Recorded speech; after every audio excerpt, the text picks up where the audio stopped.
What's good, Skins fans? So in this video, of course you see the title. I'll be talking about the East-West Shrine game that just happened yesterday.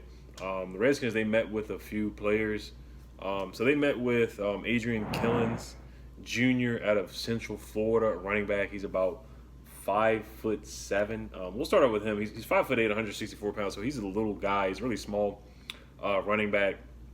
Had a pretty darn good game from what I saw. Didn't really make an impact running the football, but did a lot of things catching the football out of the backfield. And we know, I personally think that Chris Thompson will not be returning next year. Now we do have a fourth back on this roster, and a lot of people want to draft a running back because they don't trust Darius Geis, they don't trust Bryce Love, they don't trust their knees, and they think with the ACL injuries in the past and the MCL injury for Darius Geis, they don't trust their health. And then we have Adrian Peterson, who's 34, 35 years old. So Father Time will catch up with him eventually. And I love Adrian Peterson.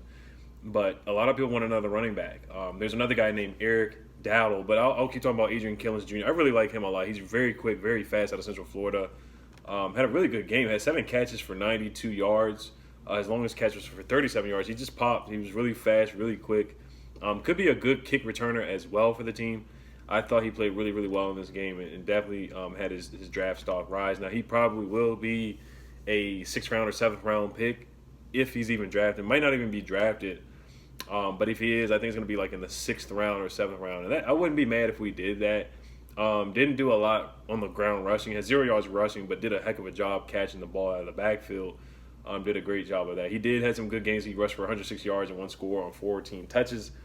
Against Florida A&M, had some other good games. Next on the list is Rico Dowdle, another running back. He went to South Carolina. Had a pretty good game rushing, 6 carries for 50 yards. Had a long run for 30 yards. So I wouldn't be mad if the Skins took a look at him in the 6th or 7th round, or even as an undrafted free agent. So that would be a good pick for me. Another guy that the Redskins visited was Kelly Bryant, the quarterback out of Mizzou. Had 15 touchdowns and 6 picks on the year. A so-so year, not too bad. This game, he actually had a good game. He 8 for 13, 103 yards on the night in the East-West Shrine game. So Kelly Bryant wouldn't be a bad option as a camp arm. Maybe another undrafted free agent there. Somebody who shined in the game was Tyler Huntley out of Utah. That is a familiar name for some people. Some people do know who Tyler Huntley is. A very athletic quarterback, very mobile quarterback. Might transition to the wide receiver position, but if the Redskins want to pick him up maybe as an undrafted free agent or maybe in the 7th round as a backup quarterback, I wouldn't be mad at that move. He did have 19 touchdowns and 4 picks on the season, went 6 for 8, 47 yards, and 1 touchdown in the game in the East-West Shrine game. So he did throw a touchdown and no picks. So he played pretty well. Another guy who really caught my eye that the Redskins met with was John Hightower. John Hightower, he didn't do much in this game. He only was targeted like 2 or 3 times. Had 1 catch for 12 yards, but if you look at his stats, my gosh, and if you look at his highlights and watch film on this guy, and he's from Landover, Maryland, went to Riverdale Baptist, 6'2", 172 pounds, runs a 4.3 40. This guy can play, man. He can really play. This is a hidden gem here. 2-time All-Mountain West second team. This guy can really play, man. And he's from PG County. He's from the DMV, so he's a hometown kid. Said he wants to play for the Redskins, so very few people ever want to say they want to play for the Redskins. That's very, very rare. So this guy can play, man. He had 51 catches, had a really, really productive year. 51 catches for 948 yards and 8 touchdowns. The highlights of his season as well was he had a 47-yard touchdown against Marshall that decided the game. And then against Florida State, he caught 2 passes for 25 yards against a legitimate school in Florida State. So that's legit, man, against very, very high-level Division I competition ACC team in Florida State.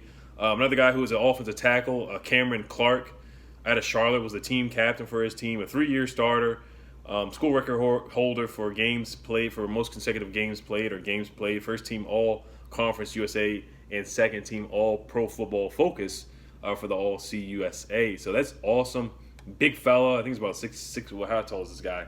If he's big as I don't know what, you know. And then, of course, we have the question mark with Trent Williams. I don't think this guy would ever replace Trent Williams if we don't bring him back, but he wouldn't be a bad option maybe in the 5th round or something like that. He's 6'5", 294 pounds, red shirt senior. So the guys I think would be a steal would definitely be John Hightower. He would be a steal in the 6th round, maybe 6th or 7th. He might even go in the 6th round. He's very quick, very speedy out of Boise State. Might even go in the 5th round. Who knows, man? This is a very, very deep draft class. So a lot of receivers are going to be taken in this class. Another guy is Parnell Motley out of Oklahoma. He is from Washington, D.C. He did go to H.D. Woodson High School in D.C. Had 1 pick on the season and 5 forced fumbles. So that's incredible to me. That really stands out, forcing fumbles like that. We need somebody that can force turnovers for this team. So he would be a good depth option at the cornerback position. Maybe if he doesn't get drafted, then another undrafted free agent there. A center position, another guy that we met with was Frederick Malgoa. I don't know if I'm saying his name right.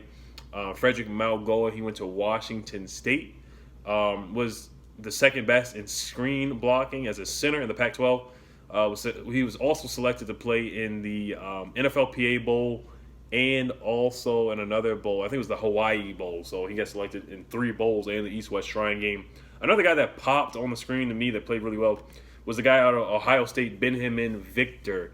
Ohio State, the wide receiver, 6'4", 199 pounds. He's basically like the second or third, because Ohio State, they have KJ Hill, they have Chris Olave. They have a lot of guys, and man, he's always been the third guy or something like that on that team. So Ohio State, they always have talent at the wide receiver position. And we already have Terry McLaurin, and then the guy Michael Thomas for the Saints. So Ohio State receivers have done pretty well recently in this league, in the NFL. So BINJIMEN Victor, he's kind of so-so. A lot of Ohio State fans, he has a love-hate relationship with Ohio State. They say he catches the tough catches, but he drops the easy ones. So that one is that's very concerning to me. But he reminds me of Plaxico Burress. In the game, he just went up and mossed a couple people on a flea flicker play.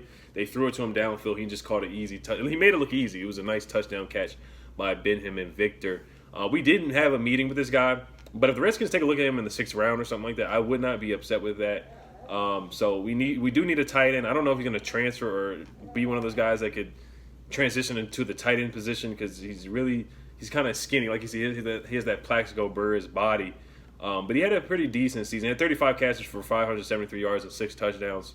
So that would not be a bad option. He might be a steal in the 6th round or possibly the 5th round. So BINJIMEN Victor and John Hightower would be steals for me. Also, Adrian Killins would be a steal for me at the running back position as well. Cameron Clark looks pretty good.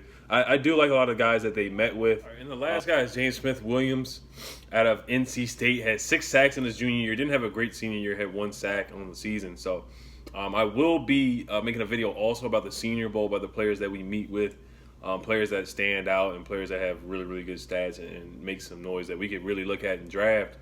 Some steals in the draft. Senior Bowl, of course, there's more talented guys, more productive players in the Senior Bowl rather than in the East-West Shrine Game. But you just never know. There's been some good players in the East-West Shrine Game. Steve Smith played in it, the wide receiver who played for the Panthers. Darius Smith, the pass rusher for the Packers. Jimmy G played in it. Emmanuel Sanders played in it. So there's some really talented guys that play in it. They're just a little overlooked, and you just never know. I mean, we had Steve Sims, who was an undrafted free agent who's playing really, really well for us. So you never know. And like I said, please comment, guys, that you want to talk about in the draft, prospects, and I'll make videos about them. I do plan on making personal videos. I want to make a video about some guys in the draft, some tight ends that we should look at. Those are probably the next videos that I will be making pretty soon as the draft gets closer. I will be making mock draft videos, so please comment players that you guys think that the Redskins should definitely take a look at, that you guys want to hear about. Somebody got me hip to John Hightower, that he's from Maryland, that's from PG County, so that's pretty cool. All right, y'all. Hail to them Skins. Peace.